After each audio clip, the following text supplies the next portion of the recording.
All right, so this is a shot from the original devlog on there, and there's a lot of points. Like right now, if I try swinging the swords, I end up missing a huge number of these.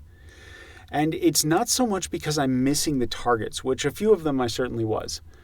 But the problem was the speed of the swords. From one frame to the next, it was really hard to end up getting the right amount of movement on this.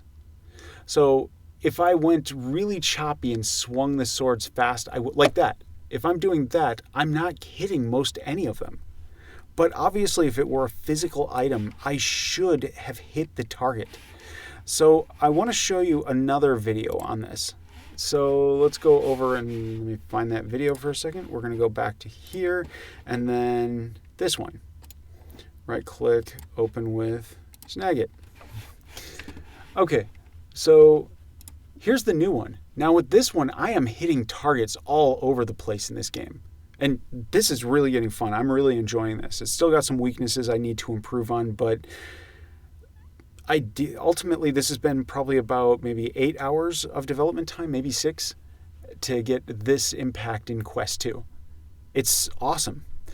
But I'm hitting the targets. Now I want to show what that difference was. Originally I was using rigid body, which I'm moving the swords really fast here so I can at least show an example.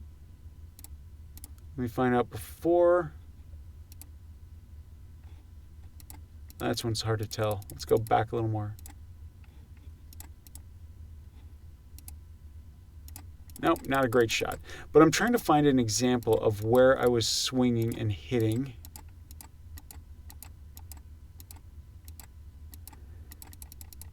There. Okay, so I have this target here. I have my sword. Now the thing is, when I go to the next frame, the recording is slower, but so it exaggerates the point. And this might not have the thing is that when I actually hit this on the next frame, the sword has passed the point where the target is. Now keep in mind, my head is also moving during this. So the position of background of the target, that may have shifted a little bit too, in addition to the sword.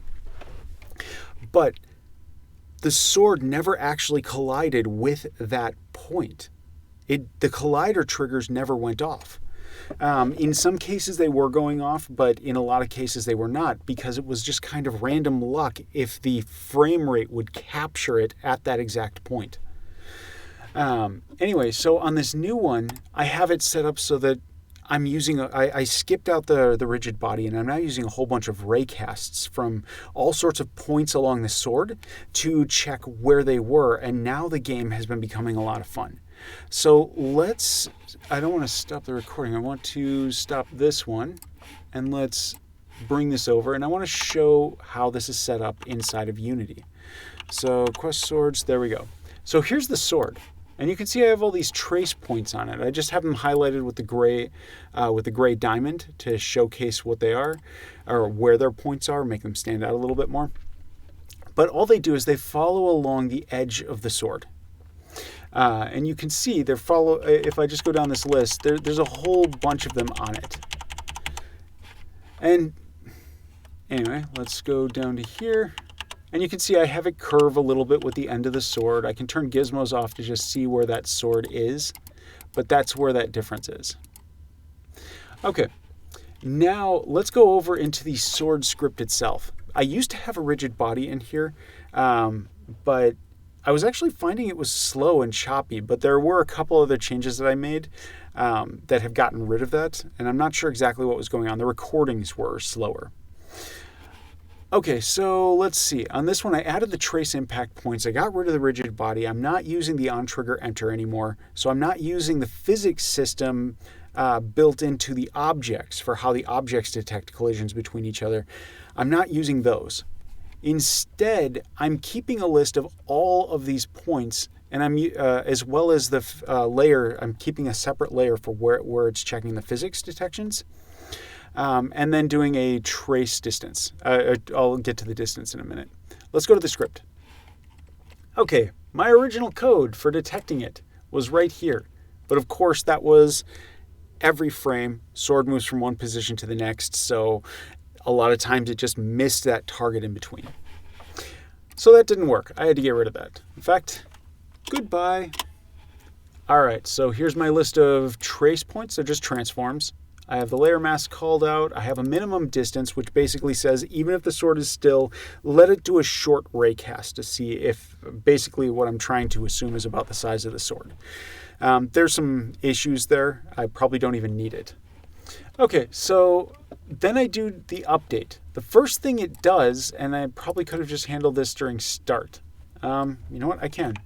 I'm just going to make that change now. Let's do this right there. Control C and go to the private void start. Might as well just add it in there now. Okay, I can get rid of this and simplify the explanation. All right, on start, we get the previous point. We record the previous point. So wherever it is to begin with, that initialization. Now, to be honest, its initialization probably has the controllers down at 0. So it's going to start from the floor all the way up to where my hand is. All right. But anyway, we record those previous positions. Now, there's nothing being shot at us then, so it doesn't really matter. Then during the update, I'm calling trace. Which is effectively going to do all the raycasts, and then I store the previous points again. Previous points is the easiest. I'll go over that one. It's just an array of vector 3s, and we go through every trace impact point, and we set the position of where it was in the world. So we know where it was when we get to our next frame and call trace. Okay, so we're at the next frame. We've called trace. Trace is looking through all the previous points. Could have been trace impact points or previous points, doesn't matter here. We get the origin. Where was it last frame? Then we get the difference. How much did it move from where it is now to where it was? So we get that difference and we say, okay, grab the direction from it, grab the distance from it, and we're going to use that for making an array. And the distance is going to be used for a limiter on it. Now, skipping a couple of these things, which can probably honestly go away, immediately we're just passing in the raycast information. The origin, the direction it's going, so there's a ray right there. Then we have the max distance that we're just setting to how far apart it was from the previous to the now. And then we also do the layer mask, so there's not very many objects that it actually could hit. Yeah, I'll leave it that way. Okay, and then we have our hit info. So assuming it did hit, that this was a true if statement, or a true condition for the if statement, we get the shot, which there should be no colliders on here that can hit the sword that don't have this enemy thrown shot. If I get an exception on this line of code, that tells me that either A, something is set up wrong in the designer, or B, I need to change this specific area to deal with some new change in the code. All right, and then shot sword impact. I call this the function shot sword impact, which is basically tells the shot to go destroy itself. And that's what the game does for now. Okay, these other ones that were in here, they were basically just checking to see if it hasn't moved at all, if its original position and where it is now, or previous point and where it is now. If those are the same position, then get the backwards point, get the backwards direction from where that transform actually is, because it's not a point that we have an actual transform for it. So I'm getting its backward point, and theoretically I should be putting that on the front of the sword and it should be going backwards, and the minimum trace distance should be the general thickness of that sword from front to back. That being said, I haven't actually checked, I haven't put gizmos on it or anything to visually inspect and validate that that's going the correct way across the sword, that I lined up those transforms the right way. Anyway, it doesn't matter. All right, so now we have if distance is less than, so we're checking to see if they're the same position, but also if they were not the same position and there still hasn't been enough movement that they are still short, I put a little bit up there. Honestly, I don't think that's necessary. When I was thinking of that, I was thinking about how to detect whether or not a point is inside an object. And that is effectively you do a raycast to see how many layers you've passed through. how many of the faces you pass through, and if it's an odd number, then you are inside the object. And I was thinking along those lines, so I wanted to have some amount of passage through, that there still was that point that I could be holding the sword out and it wouldn't matter unless it's like exactly on that edge of the collider. I really doubt that's the way that works. So this is probably not important, but you know what, I'll just get rid of that for now anyway by commenting it out. So the next time that I test this, I should be able to test it without that there. And if it still works, great, then perfect. I'll try holding the sword still and see if it works. Anyway, that's the game. I hope you end up liking it. I could probably get an APK out there for it so people could sideload it onto their quests if they want to, if you have that feature. It is set up for Quest 2 and Quest 1 that it's building for right now. But I don't have a Quest 1. Anyway, that's this. I like the game a lot now. I'm keeping the video running and I'm lengthening out this video just because this is fun to watch. I had a lot of fun doing this. It's doing exactly what I wanted to solve. I wanted to find... I really like Beat Saber and Supernatural. Those are my two favorite games on Quest 2 with a very close running for... I forgot the shooting game. It's a shooting game that's on it. Anyway, it doesn't matter.